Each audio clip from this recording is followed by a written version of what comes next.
ser godt ud i dag. You look so fine today.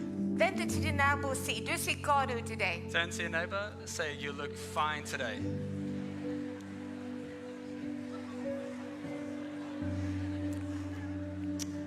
Caught them by surprise. Okay, jeg hedder Erika, My name is Erica, og som mange ved, så har jeg været igennem et kræftforløb det sidste år. and as many of you know, I've been through cancer treatment through the last year.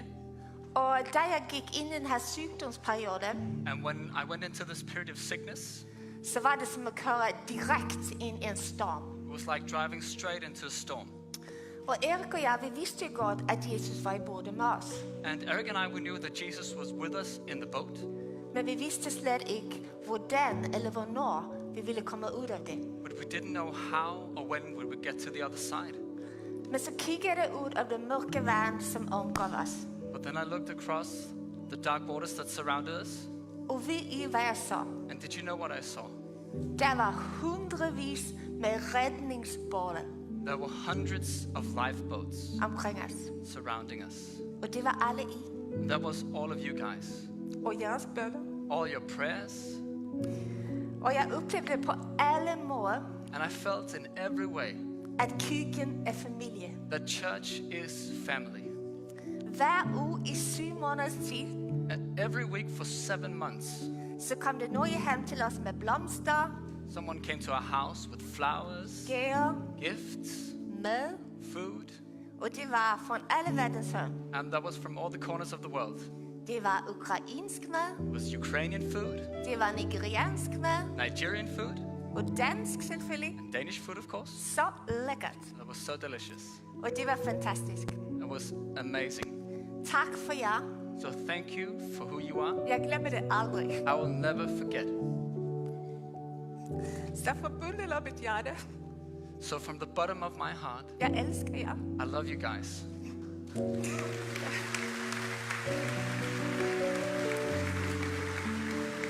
Men det var også alt den danske, jeg lærte på 3 år, så nu må jeg skifte til engelsk. But that was all the Danish I was taught during my first 3 years, so now I'll do it in English.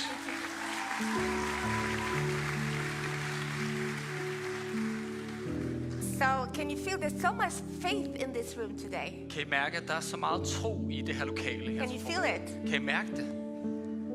Today I'm going to tell you my story, Og i dag vil jeg gerne fortælle dig min historie. but I have to warn you. Men jeg er nødt til at advare dig. It's really not about me. Den handler ikke rigtig om mig. It's about my Savior, Den handler om min frelser, Jesus. Jesus. And I know him as a miracle worker now. Og jeg kender ham som en, der udretter mirakler. And my prayer is that you would too today. Og min bøn for dig er, at du må kende ham på samme måde. But you know, most of all, Men mest af alt, he's just the lover of my soul. så er han min sjæls elsker. So can we just close our eyes for a second and invite him? Kan vi ikke bare lukke øjnene et øjeblik og invitere ham ind? I want you to imagine Jesus Jeg vil, at du skal prøve at forestille dig Jesus, standing in front of you right now. som står lige foran dig lige nu. His face turned towards you, Og hans ansigt er vendt mod dig. putting his hands upon your shoulders, Han lægger sine hænder på dine skuldre, being ready to minister to you this morning. og han er klar til at betjene dig her til morgen. Just tell him your needs. Bare fortæl ham dine behov. Tell him the deepest longing of your heart. Fortæl ham de dybeste længsler i dit hjerte. Whatever it is, just tell him. Uanset hvad det er, bare fortæl ham det. You might not even know him, Og det kan være, at du ikke engang kender ham. but just tell him, try him. Men fortæl ham det alligevel. Prøv det. And if you watch online, you can just say it out loud. Og hvis du ser med online, så kan du bare sige det højt derhjemme. Godfather, Himmelske far, I am desperate for your hand to move upon us this morning. jeg er desperat efter at mærke din hånd rykke sig på os her til morgen. Let your name be glorified. Lad dit navn blive løftet højt. Let your name be lifted high Lad dit navn blive glorificeret, as I share my simple testimony. mens jeg deler mit simple vidnesbyrd. And Jesus, I invite you to come minister to us this morning. Og Jesus, jeg inviterer dig til at komme og betjene os her til formiddag. Come with your gentle touch. Kom med dit blide berøring. And as I speak, Og mens jeg taler, I ask your Holy Spirit to move from seat to seat in this room, så beder jeg dig, Helligånd, om at bevæge dig fra sæde til sæde i det her rum. from person to person, Fra person til person. and open the hearts of your people Og åbne hjerter for nye mennesker. as we enter miracle territory. mens vi går ind i miraklernes territorium. In the mighty name of Jesus. I Jesu mægtige navn. And all God's people said, Og hele Guds folk sagde, amen.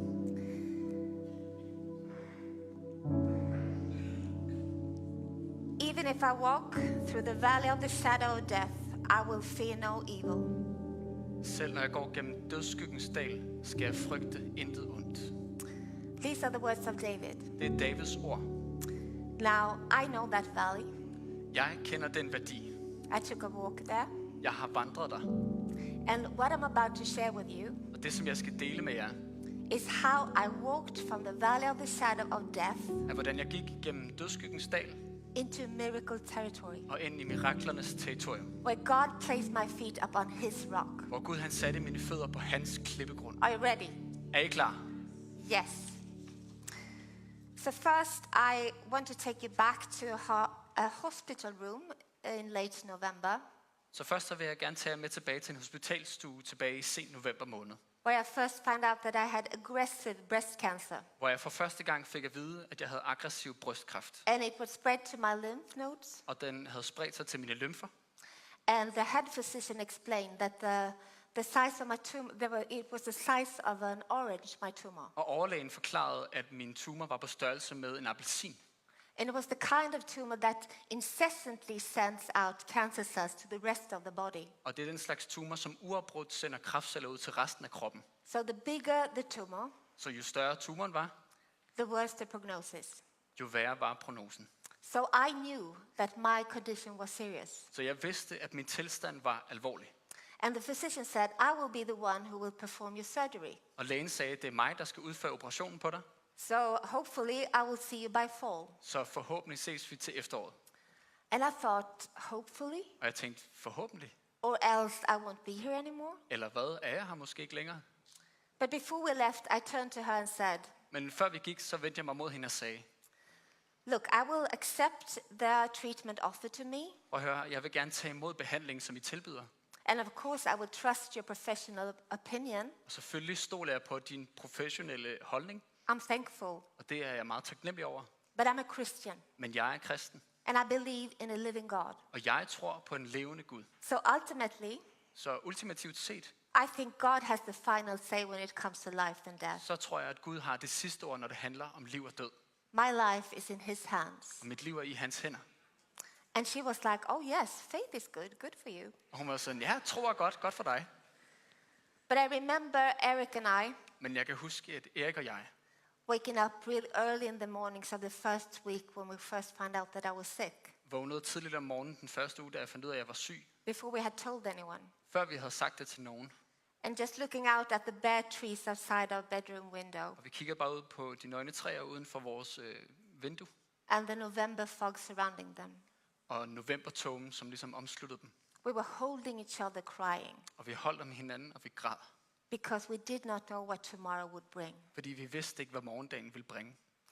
So we called our new friends Lars and Mette Due, Så vores venner, Lars og Mette Due, det ringer vi til. who worked with us through this season. Og de vandrede med os igennem den her tid. And Lars had a word for us, Og Lars han havde et ord til os. saying the treatment will work, Han sagde, at behandlingen kommer til at virke. and the two of you will have the strength you need for every day. Og I to vil have styrke til hver en dag. God is so kind. Gud, han er så god. We found so much rest and comfort just by these words. Vi fandt så meget hvile og trøst i de her ord. I think there's a photo of me yes. Jeg tror, der er et billede.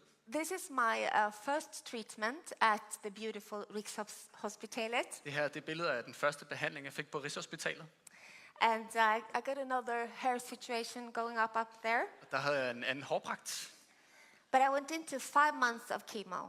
Men jeg gik igennem 5 måneders kemobehandling. And it's not a walk in the park. Og det er ikke bare en hyggetur. But I responded real well to it. Men jeg reagerede rigtig godt på behandlingen. And the first scan actually showed the tumor had shrunk Og den første scanning viste, at tumoren den var skrumpet by 1/3, med en tredjedel. which was good, so we celebrated. Det var rigtig godt, så derfor fejrede vi det. And every day of chemo, I just had this Bible verse ringing in the back of my head. Og hver dag med kemobehandling, så havde jeg det her bibelvers, som ligesom rungede i mit hoved. And it was only just one sentence, really. Og det var bare én sætning. Go stand on the rock. Stil dig på klippen. And it's from Exodus 33, when Moses encounters God. Og det er fra 2. Mosebog, kapitel 33, hvor Moses han møder Gud. So let's read it. It's in Danish on screen. Og vi læser den, og det står på dansk op på skærmen. The Lord said, there's a place near me where you may stand on a rock. When my glory passes by, I will put you in a cleft in the rock and cover you with my hand until I have passed by. Then I will remove my hand and you will see my back, but my face must not be seen. Now, my brain was so slow and affected by the chemo, Min hjerne var så langsom og meget påvirket af kemoen, so I just didn't understand this sentence, go stand on the rock. så jeg forstod ikke den her sætning. Gå Or hen og where stil dig it på was klippen. from. Eller hvor det var fra. And I thought, what rock? Og jeg tænkte, hvilken klippe? And the funny thing was, when I was sick, Det sjove var, at da jeg var syg, Eric used to call me Joe Biden. så plejede Erik at kalde mig for Joe Biden. It was a little joke we had. Det var sådan en joke, vi havde. It was funny then, Den var sjov på det tidspunkt. because not only did I look like Joe Biden, Og jeg lignede ikke bare Joe Biden. I walked and talked like him. Jeg gik og talte som ham. I was super slow. Jeg var virkelig langsom. No offense, Joe, if you're watching online. Undskyld, Joe. But I remember one morning, Eric desperately looking for something nice to say about my bald head. Og jeg kan huske en morgen, hvor Erik virkelig desperat prøvede at finde noget godt at sige om mit skaldede hoved. So he goes, good morning, Joe. Han siger, godmorgen, Joe. Wow, your head looks so shiny and beautiful today. Wow, din isse, den skinner og er så smuk. Did you polish it or something? Har du poleret den eller noget? You gotta love him for trying, right? Jeg er nødt til at give ham point for at prøve. Anyway, months went by, Og månederne gik, and spring came, og foråret kom. and I went into heavier treatment. Og så fik jeg noget tungere behandling. And one morning, I said to Eric, Og en morgen sagde jeg til Erik, hey babe, I'm worried because I cannot feel the tumor shrinking like before. skat, jeg er bekymret, for jeg kan ikke mærke, at tumoren den skrumper, som den gjorde før. It's massive. Den føles massiv, kæmpestor. So either way, he had stopped responding to treatment, Så uanset hvad, så er den stoppet med at respondere på behandlingen. or it has started growing again. Eller den er begyndt at vokse igen. And we prayed, Og vi bad. but this concern just persisted. Men den her bekymring, den blev bare ved med at være der. And I can honestly say, Og jeg kan ærligt sige, I'm not afraid of dying. jeg er ikke bange for at dø. I've given my life to Jesus. Jeg har givet mit liv til Jesus. My life does not belong to me anyway. Mit liv tilhører ikke mig alligevel. And I thought, even if things would head the wrong direction, Og jeg tænkte, selvom tingene går i den forkerte retning, I would get to be with him in a perfect place forever. så får jeg lov til at være med ham et perfekt sted for evigt. So how can heaven be a threat? Så hvordan kan himlen være en trussel? It doesn't mean I want to go there just yet, Det betyder ikke, at vi er derhen endnu. just so you know. Bare lige så I ved det. But I do think our perception of heaven is quite shallow at times. Men jeg tror nogle gange, at vores opfattelse af himlen er ret overfladisk. And just to illustrate to you, Bare for at illustrere det for jer. imagine this rope Forestil jer det her reb as a timeline som en tidslinje of your existence. over din eksistens. Do you know what this is? Ved I, hvad det her er? This is eternity. Det her, det er evigheden. It's millions and millions of years. Millioner af år. It's forever. It just goes on. Det er evigheden. Det Has no fortsætter. ending. Den har ikke nogen slutning. Do you see this red part? Kan I se den her røde del? This end would represent your time on earth. Det her repræsenterer din tid på jorden. You got a few years here on earth, Du har nogle få år her på jorden, and then you got eternity somewhere else. og så har du evigheden et andet sted. And what blows me away Og det, som virkelig sådan, blæser mig bagover, is that some of you, er, at nogle af jer, all you think about is this red part. alt det, I tænker på, det er den her røde del. You're so consumed by this part I er så optaget af den her del, that you forget the eternal values that matters here. at I glemmer de evige værdier, som betyder noget herover. But then you get sick, Men så bliver du syg, or someone close to you dies, eller nogen, som er tæt på dig, dør, and it hits you. og så rammer det dig. What about this part? Hvad med den her del? Jesus says in John, whoever believes in me shall not perish, but have eternal life. Jesus han siger i Johannes evangeliet, den som tror på mig skal ikke fortabes, men have evigt liv. And the Bible teaches what I do in this part Og Bibelen lærer os, at det som jeg gør i den her del, determines how I'm going to exist for millions and millions of years, afgør min eksistens i millioner og millioner af år. either in God's presence Enten i Guds nærvær, or out of it. eller væk fra hans nærvær. And you know, if there's one thing that I've learned from my time in sickness, Og hvis der er én ting, jeg har lært af min sygdomsperiode, your life is too valuable to God dit liv er for værdifuldt for Gud, not to be taken seriously. til at du ikke tager det seriøst. And some of you are young, Nogle af jer er unge, and you wonder, does my life really matter? og I tænker, betyder mit liv overhovedet noget? Yes, Ja, it does. You have great value. I har stor værdi. God sent the crown of heaven to die for you. That's how much you matter to him. Gud sendte himlens kronjuvel herned til jorden for at dø for dig. Det er så meget, du betyder. So don't waste it. Så lad være med at lade det gå til spilde. Back to my story. Og tilbage til min historie. Meanwhile, I was worried. Mens at jeg var bekymret, God's hand was on the move in London, of all places. så rørte Gud på sig over i London af alle steder. And he prepared the miracle territory that I was about to enter. Og han forberedte det miraklernes territorium, som jeg skulle ind i. And this part I'm really excited Og about. den her del er jeg virkelig sådan begejstret for. Our dear friend Bjarne Hansen, who's also the head of board in church, Vores gode ven Bjørn Hansen, som også er formand for menighedsrådet, he was in London with Eric and staff. han var i London med Erik og nogle af de ansatte. And in a service, Og på en gudstjeneste, as God showed him a vision. så gav Gud ham et syn. And he saw me sitting in my favorite chair in our home, Han så mig sidde i min yndlingsstol derhjemme, surrounded by people praying for me. omringet af folk, som bad for mig. And Bjarne sensed the Holy Spirit saying, Og Bjarne oplevede Helligånden sige, you're going to pray for Erica's healing. I skal bede for Erikas helbredelse. So as he returned to Copenhagen, Da han kom tilbage til København, he gathered the board så samlede han menighedsrådet, and the spouses, and they came to our house to pray. og deres ægtefæller, de kom hen til vores hjem for at bede. Just like it says in James, Og ligesom det siger Jakobs brev. call on the elders to pray and anoint you with oil. Kald på de ældste, så de kan salve dig med olie. And as they came in, I was sitting in the exact same chair that Bjarne had seen in his vision. Og i det de kommer ind, så sidder jeg i præcis den samme stol, som Bjarne havde set i sit syn. I love it how precise God is. Og jeg elsker, hvor præcis Gud han er.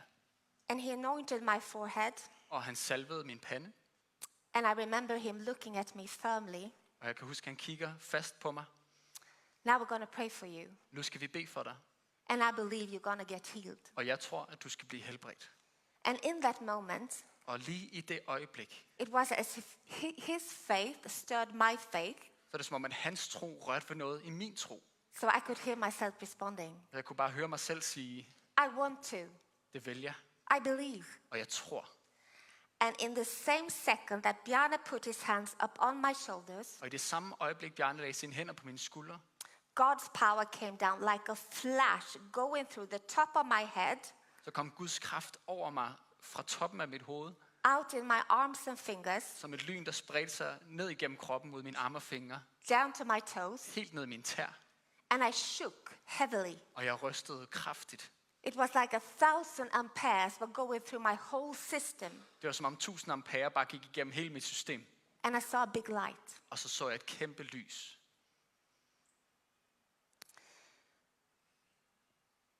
And now I was aware of what happened around me, Og jeg var opmærksom på, hvad der skete omkring mig, but I was in another dimension men jeg var i en anden dimension. where it was just beautiful, Det var bare smukt. and the glory of God just surrounded me. Guds herlighed omringede mig. And this whole experience was like God saying to me, Og hele den her oplevelse var, som om Gud sagde til mig, just let me love you. bare giv mig lov til at elske dig. I felt the truest kind of love.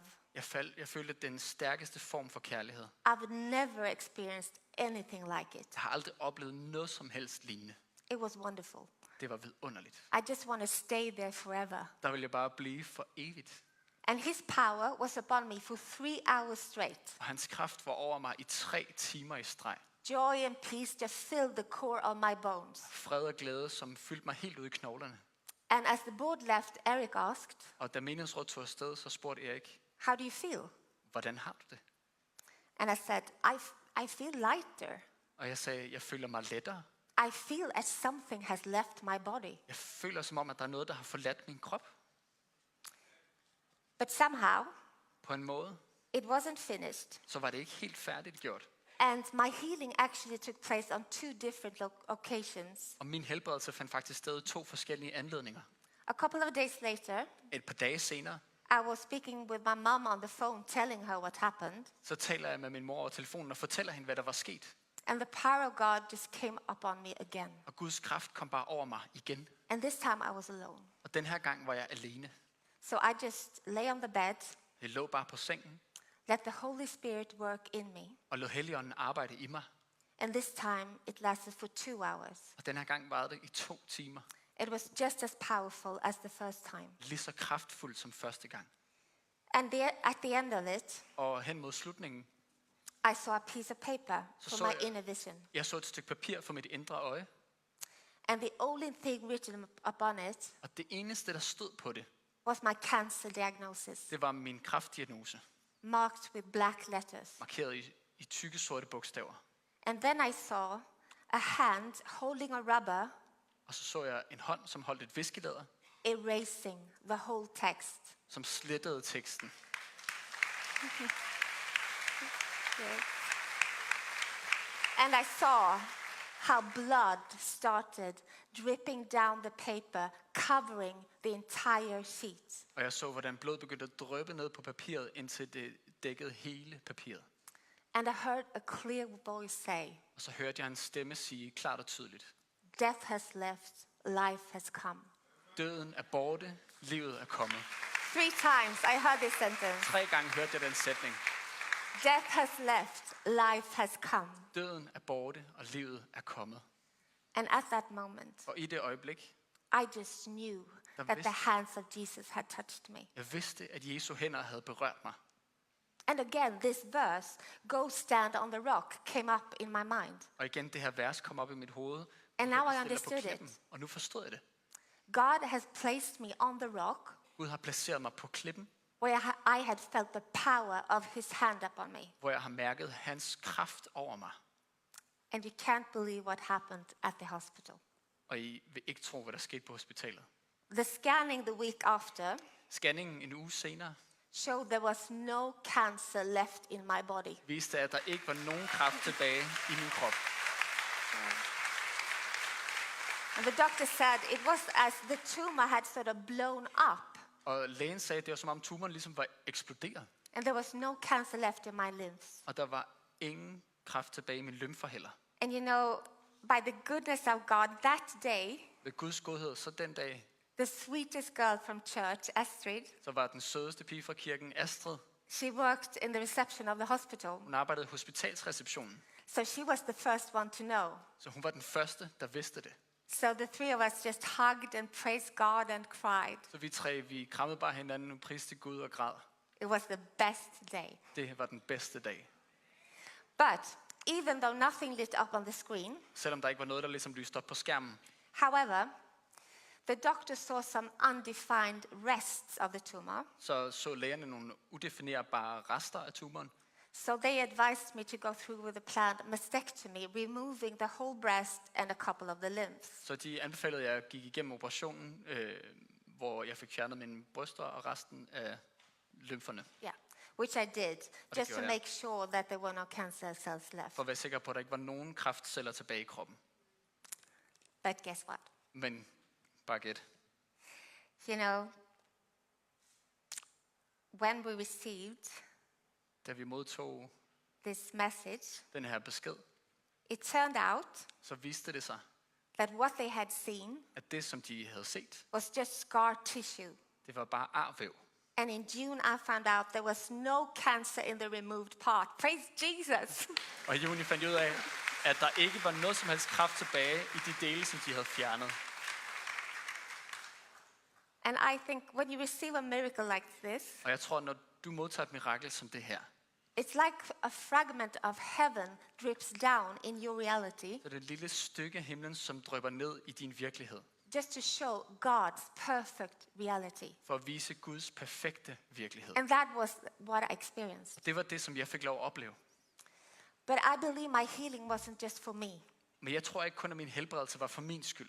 I think it was for all of us Jeg tror, det var for os alle sammen. to stir our faith For at vække vores tro til live. and start believing and praying for God's hand to move upon all of us. Vi begynder at tro og bede for, at Guds hånd må røre sig og røre ved os alle sammen.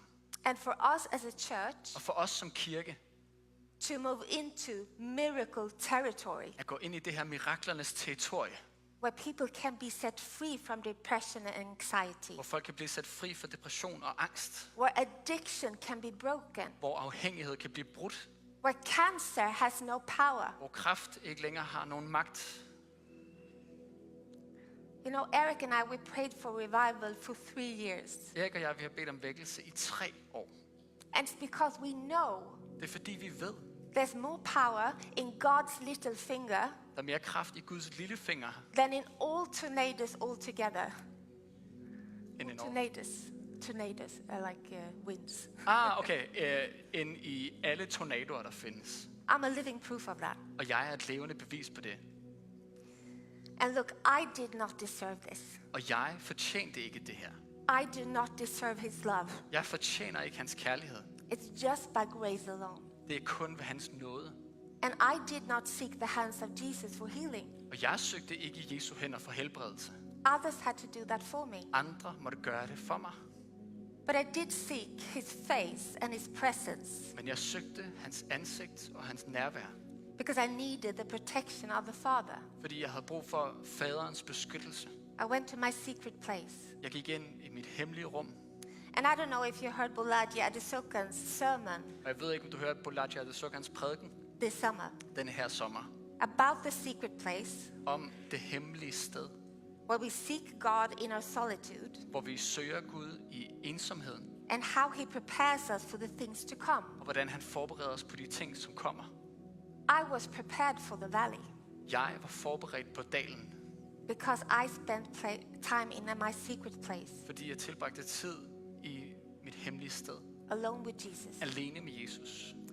So even when I walk through the valley, Så selv når jeg går gennem dødsskyggens dal, it wasn't dark there. så var der ikke mørkt. He lit up the way each and every day for me. Han lyste vejen op hver dag for mig. I had a peace Jeg havde en indre fred, that made no sense. som ikke gav nogen mening. And I know to some of you, my story brings back painful memories. Og jeg ved, at for nogle af jer, så bringer min historie nogle smertefulde minder tilbage. Maybe you had a loved one Måske det var der en, du elskede, who was sick, som var syg, and you prayed, og du bad, and you believed, og du troede, but you lost them, men du mistede dem, and you lost hope. og du mistede håbet. And I think there are some of you, Jeg tror, der er nogle af jer, and you are wearing a yoke of sorrow. I bærer et sorgens åg. And Psalm says, God is a father to the fatherless and a defender of widows. Og salmerne siger, at Gud han er fader for de faderløse, og den, som forsvarer enkerne. He has not forgotten about you. Han har ikke glemt dig. I believe that Jesus is here Jeg tror på, at Jesus er her to bring healing to your heart today. for at bringe helbredelse til dit hjerte i dag. And I know that some of you walk in the valley right now, Og jeg ved, at nogle af jer, I går igennem dalen lige nu, and you don't understand. og I forstår ikke. Let us pray for you, Lad os bede for dig, and just let the love of Jesus surround you. og bare lad Jesu kærlighed omkranse dig. And hey, I cannot explain sickness and suffering or miracles. I can't. For jeg kan ikke forklare lidelse eller mirakler. Theologians and people a lot smarter than me have wrestled with that. Og der er teologer og folk, der er meget klogere end mig, som har kæmpet med det spørgsmål. I can just tell you of the love I have experienced Jeg kan kun fortælle dig om den kærlighed, som jeg har oplevet by the foot of Jesus' cross. ved foden ved Jesu kors. There is nothing like it. Der er intet som det. If you taste it, you don't want to go back. Og hvis du smager på det, har du aldrig lyst til at tage tilbage. So just let Jesus love you Så lad Jesus elske dig and receive that love. og modtag den kærlighed. So we'll soon move into a time of intercession in our second part. Så lige om lidt, så skal vi ind i forbønsdelen. And if you're sick, you can be anointed with oil. Og hvis du er syg, så kan du blive salvet med olie. And do you remember what you whispered to Jesus at the start of the sermon? Og kan du huske, hvad du viskede til Jesus i starten af gudstjenesten? You can have someone pray for that as well. Der kan være nogen, som beder for det sammen med dig også. Let's stand up and close our eyes and bow our heads for a minute. Lad os rejse os op og bøje vores hoveder. Luk øjnene. Jesus, Jesus, Jesus. I think there is a mourning upon the Father's heart Jeg tror, at der er en sorg over faderens hjerte. over people missing at his table. Over dem, som mangler ved bordet. He has prepared a seat for you, Han har forberedt en stol til dig. and he's been waiting for you to come. Og han har ventet på, at du skulle komme. You left the Father's house, Du har forladt faderens hus. and you went as far off as you could. Du tog så langt væk, som du overhovedet kunne.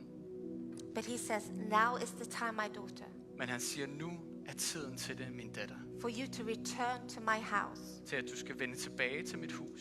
It's time, my son, to come home. Det er tid, min søn, til at vende hjem. The Father is waiting for you Faderen venter på dig with arms wide open. med armene udstrakt. Jesus. With all eyes closed, Med alle øjne lukket. if this resonates with you, Hvis det her det ligesom giver genklang hos dig.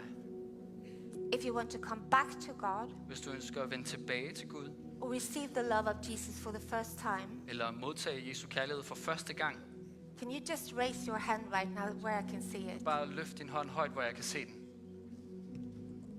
Yes, Jesus sees your hand and your hand. Jesus ser din hånd og din He hånd. sees your hand and your hand and your hand and Din your hånd hand. og din hånd og din hånd. Jesus sees your hand and your hand, your hand, your hand, your hand, your hands up on the balcony. There's hands going up everywhere. He sees all of your hands. Hænder, som stikker i vejret hele vejen rundt. Han ser alle jeres hænder. Is there anyone else? Are you that lost son, that lost daughter? Er der andre? Er du den fortabte søn eller datter? Yes, Jesus sees you. Ja, Jesus han ser dig. We're going to pray, and you can just repeat after me in your heart right now. Og vi skal bede sammen, og du kan bare gentage efter mig ind i dit hjerte. Father God, I want to commit to you this morning Gud far, jeg ønsker mig at hengive mig til dig den her morgen. and surrender my life to you, Jesus. Og overgive mit liv til dig, Jesus. Come with the forgiveness of sins Kom med tilgivelsen for synder. and let a love greater than anything Og lad en kærlighed stærkere end noget fill me right now. fylde mig lige nu. In the name of Jesus. I Jesu navn. Amen. Amen. You just made the best decision. Can we give them a Du har hand? lige truffet den bedste beslutning overhovedet. Kan vi give dem en stor hånd?